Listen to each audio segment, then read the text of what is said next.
Hello students, study knowledge hub में आपका फिर से स्वागत है।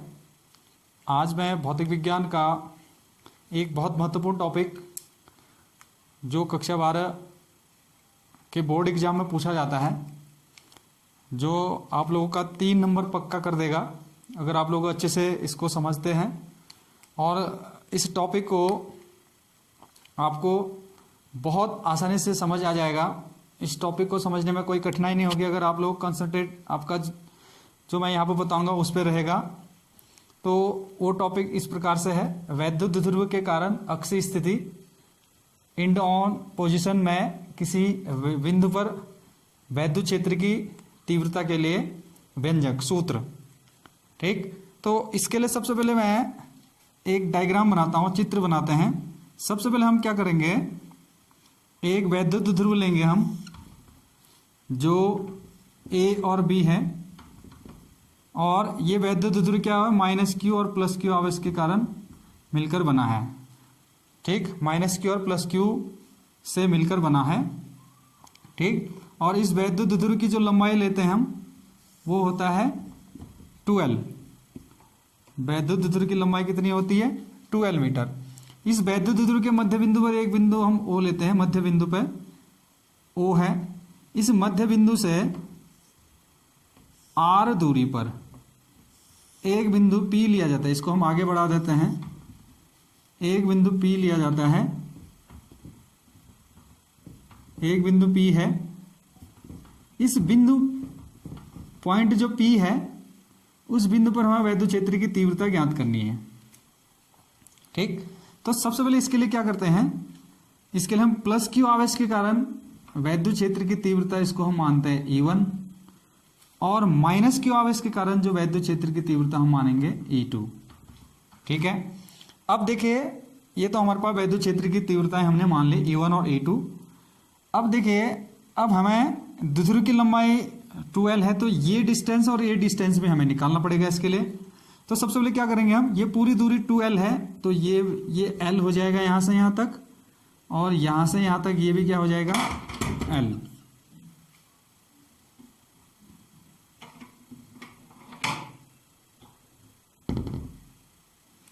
ठीक, अब देखिए माइनस क्यू से बिंदु P तक की दूरी, यहां से लेके बिंदु P तक की जो डिस्टेंस हो जाएगी, दूरी हो जाएगी, वो क्या रहेगा, यहां से यहां तक L, यहां से यहां तक R है ये, तो ये दोनों जुड़ जाएंगे तो क्या हो जाएगा R प्लस L हो जाएगा ये बिंदु माइनस क्यू से बिंदु P तक की दूरी। अब लेते हैं हम बिंदु B से, अर्थात प्लस क्यू आवेश से बिंदु P तक की दूरी लेते हैं। ये तो E2 है, ठीक, जो हमने वैद्युत क्षेत्र की तीव्रता मानी थी। अब देखिए यहां से यहां तक की दूरी कितनी होगी, प्लस क्यू आवेश से बिंदु P तक की दूरी कितनी होगी, ये हो जाएगी R minus L. R minus L कैसे हो गया भाई, देखिए ये R है, यहां से P तक की दूरी R है, यहां से B तक की दूरी L है, तो ये पूरी दूरी में से ये आधी दूरी घटेगा तो ये आधी दूरी आ जाएगी, तो R माइनस एल हो गया। तो इस प्रकार से हमारा ये चित्र या डायग्राम पूरा हो गया। इस डायग्राम या चित्र की सहायता से हम वैद्युत क्षेत्र की तीव्रता निकालेंगे, कहां पे, अक्षीय स्थिति में, किसके कारण, वैद्युत ध्रुव के कारण।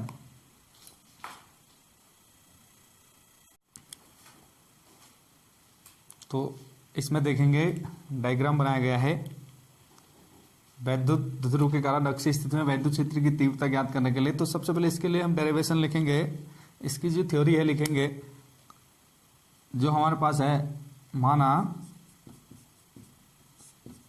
एक वैद्युत ध्रुव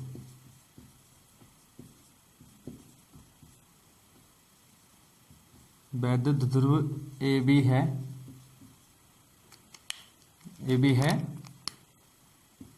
जो माइनस क्यू व प्लस क्यू आवेश से मिलकर बना है,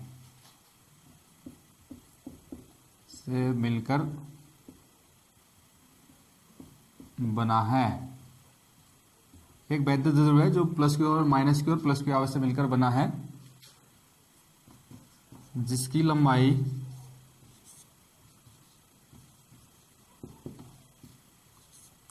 2l है। तो हमें क्या करना है, द्विध्रुव के मध्य बिंदु, द्विध्रुव के मध्य बिंदु O से R दूरी पर अक्षीय स्थिति में वैद्युत क्षेत्र, अक्षीय स्थिति में वैद्युत क्षेत्र की तीव्रता ज्ञात करनी है, तीव्रता ज्ञात करनी है।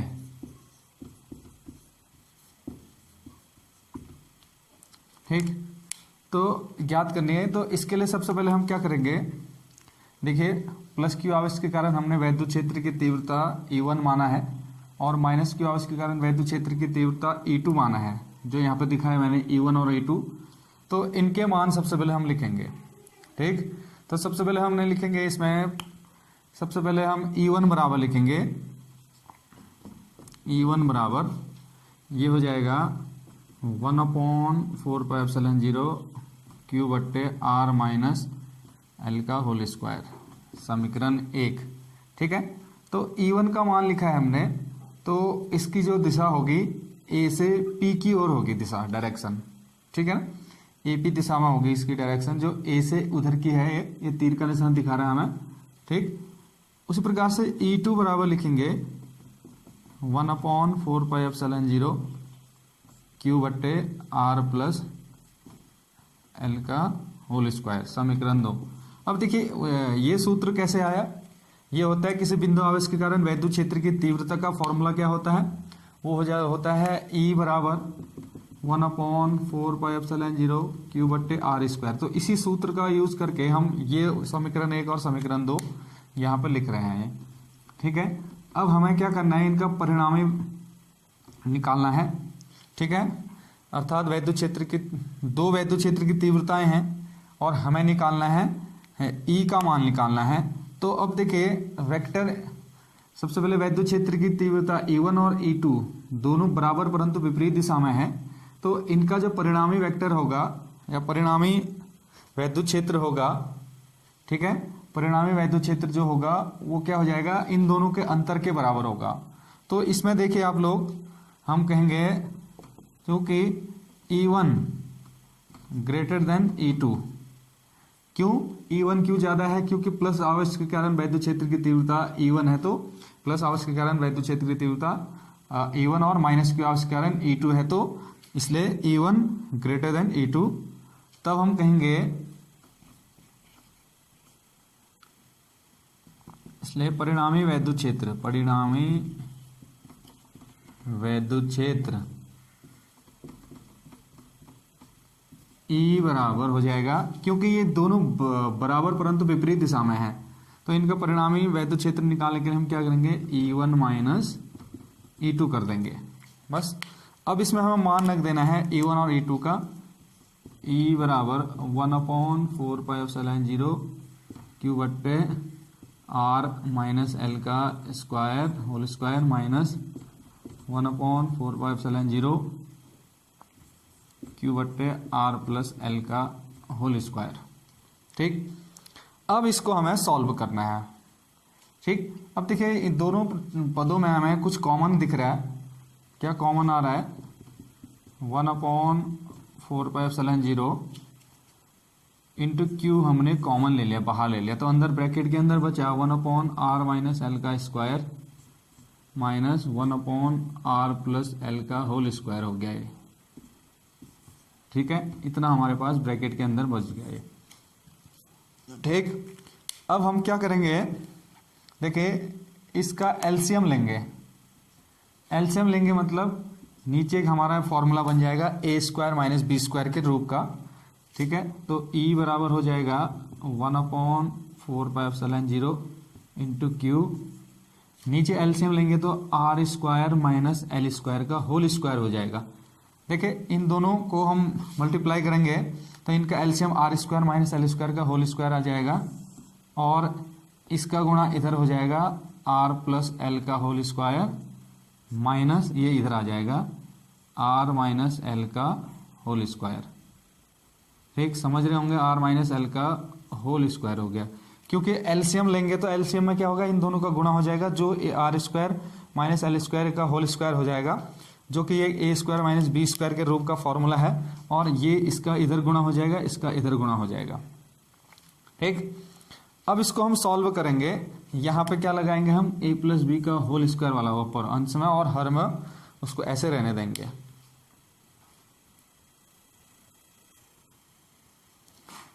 अब देखिए आगे, फिर इससे आगे हम सॉल्व करेंगे तो वो हमारे पास आ जाएगा e बराबर 1/4πε0 इंटू क्यू। ठीक, और ऊपर देखिए ए प्लस बी का होल स्क्वायर लगाते हैं यहाँ पे, R square plus L square plus 2RL, मतलब A square plus B square plus 2AB के रूप का है ये। माइनस का ये चिन्ह आएगा, यहाँ पर भी ए माइनस बी के होल स्क्वायर से आर स्क्वायर माइनस ये हो जाएगा R square plus L square minus 2RL। चाहे ये पहले लिखो, 2RL पहले भी लिख सकते हो, बाद में भी लिख सकते हैं, इसको पहले भी लिख सकते हो, बाद में।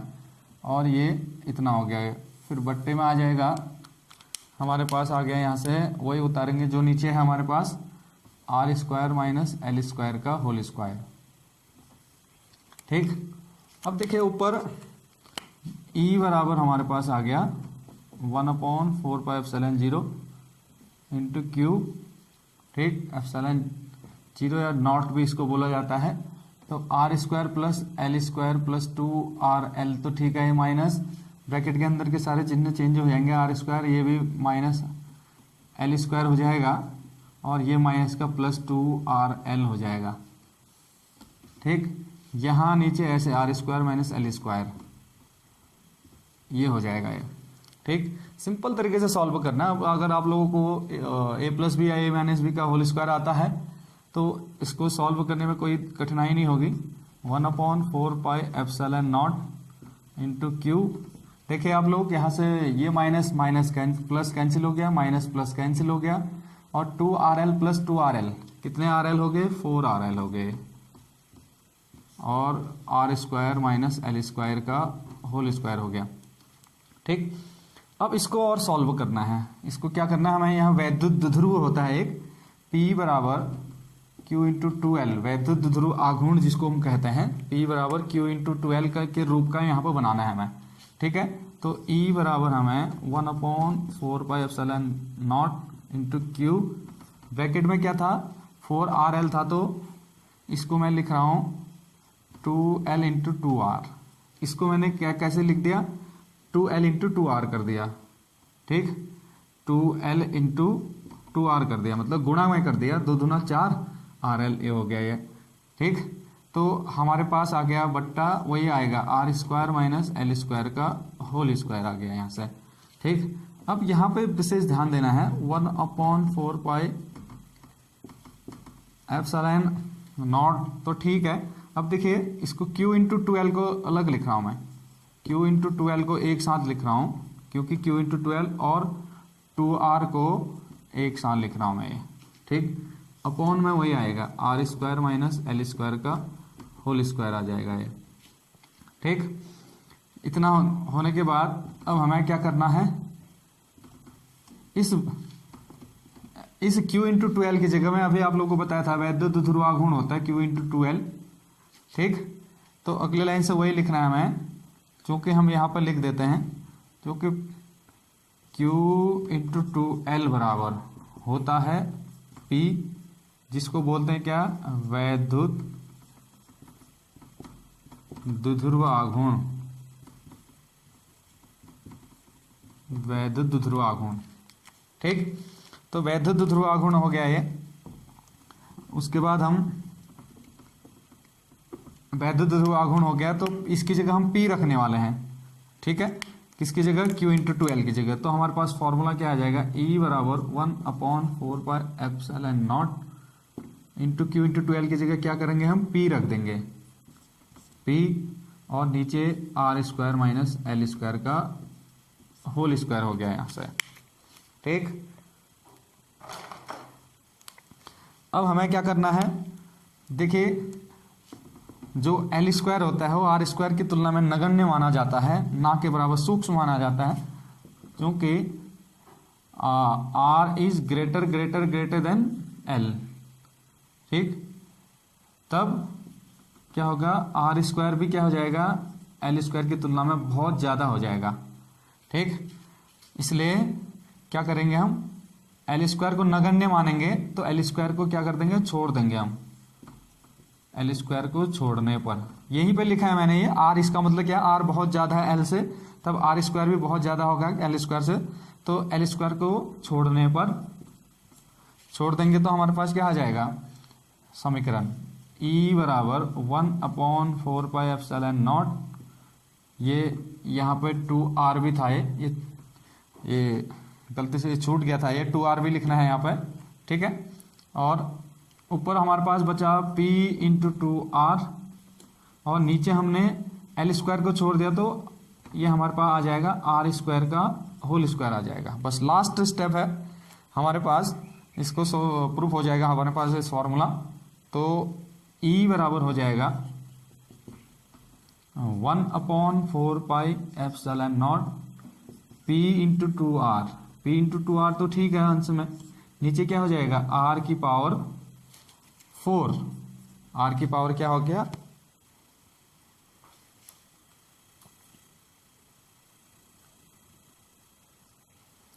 तो इसमें क्या हो गया, r की पावर 4 हो गया ये।